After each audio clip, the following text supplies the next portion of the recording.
पालक बंधू भगिनी, मित्रमैत्रिणी आणि विद्यार्थी बालमित्रांनो, क्रांतिज्योती सावित्रीबाई फुले चरित्र यामध्ये आपणा सर्वांचं हार्दिक स्वागत करते। आज कथा दुसरी, विवाह। 150 ते 250 वर्षापूर्वीचा तो काळ। त्या काळात बालविवाह पद्धती होती। काही लोक तर पाळण्यातच लग्न लावत असत। आता सावित्रीबाई सुद्धा 6 वर्षाच्या होऊ लागल्या होत्या। त्यांची आई लक्ष्मीबाई ह्या सतत खंडोजी नेवसे पाटलांना म्हणत होत्या, पोरीचं वय झालं, 6 वर्षाची झाली, उरकलं पाहिजे, आता बघायला पाहिजे, सारखं त्या असं त्यांना म्हणत होत्या। त्यामुळे त्यांच्याही डोक्यात सावित्रीबाईंच्या लग्नाविषयीचे विचार घोळू लागले।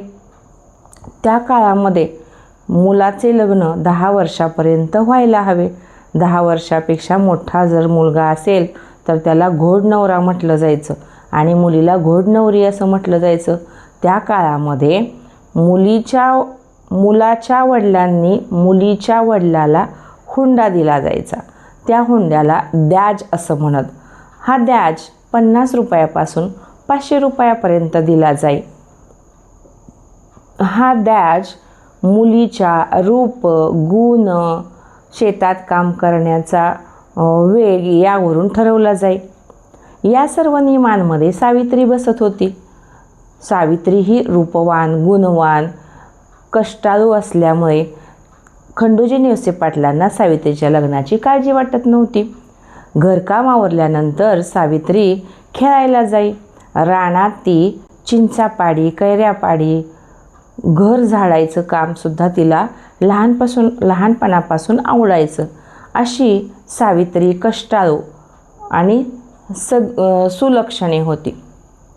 इकडे गोविंदरावसुद्धा ज्योतिरावांच्या लग्नासाठी मुली पाहत होते। त्यांनी मुली पाहिल्या पण त्यांना मुलगी पसंत पडत नव्हती।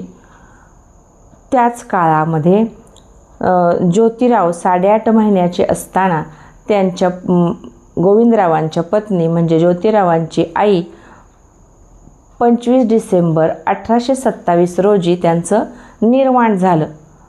आता पत्नी वारल्यानंतर दुसरी पत्नी करायचा नियम होता, पद्धत होती, परंतु ज्योतिरावांच्या वडिलांनी मुलांना प्रेम देण्यासाठी कोणीतरी असावं म्हणून त्यांनी लग्न केलं नाही। ज्योतिरावांची मावस बहीण सगुणाबाई क्षीरसागर यांच्याकडे त्यांनी आपल्या दोन्ही मुलांना सांभाळण्यासाठी ठेवलं। त्यासुद्धा आईच्या मायेनं त्या मुलांना वाढवत होत्या। ज्योतिराव त्यांना आऊ असं म्हणत होते। सगुणाबाई क्षीरसागर ह्या धनकवडी गावच्या होत्या। त्या गोविंदरावांच्या जशा नात्यातल्या होत्या तशाच खंडोजी नेवसे पाटलांच्या घरीसुद्धा त्यांचं सतत येणं जाणं असायचं आणि त्यांनी सावित्रीबाईला पाहिलं होतं। बाल सावित्रीबाई त्यांच्या मनामध्ये बसल्या होत्या आणि गोविंदरावांना त्यांनी तिकडं मुली पटत नव्हत्या तेव्हा सावित्रीबाईंच्या विषयी नाव काढलं। मग गोविंदरावांनी सांगितलं की मुलगी बघण्याचा दिवस त्यांनी ठरवला। बैलगाडी सजली आणि सगुणाबाई, राजाराम आणि गोविंदराव तिघं मिळून बैलगाडीतून नायगावच्या दिशेने निघाले। बैल छान उधळले होते, त्यांच्या गळ्यातील घुंगरांच्या माळा वाजत होत्या। गाडी नायगावच्या वेशीवर आली। खंडोजी नेवसे पाटलांना निरोप धाडण्यात आला। मग खंडोजी नेवसे पाटील त्यांच्या नातेवाईकांना घेऊन यांच्या स्वागतासाठी आले। त्यांनी त्यांचं छानसं आदरातिथ्य केलं, स्वागत केलं आणि त्यांना घेऊन ते नायगावामध्ये आले।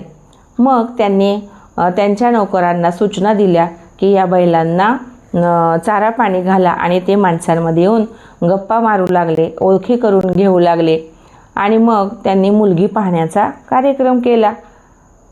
कार्यक्रम झाल्यानंतर गोविंदरावांना सावित्रीबाई पसंत पडल्या। खंडोजी नेवसे पाटलांना ज्योतिराव पसंत पडले आणि मध्यस्थी म्हणून सगुणाबाई होत्या।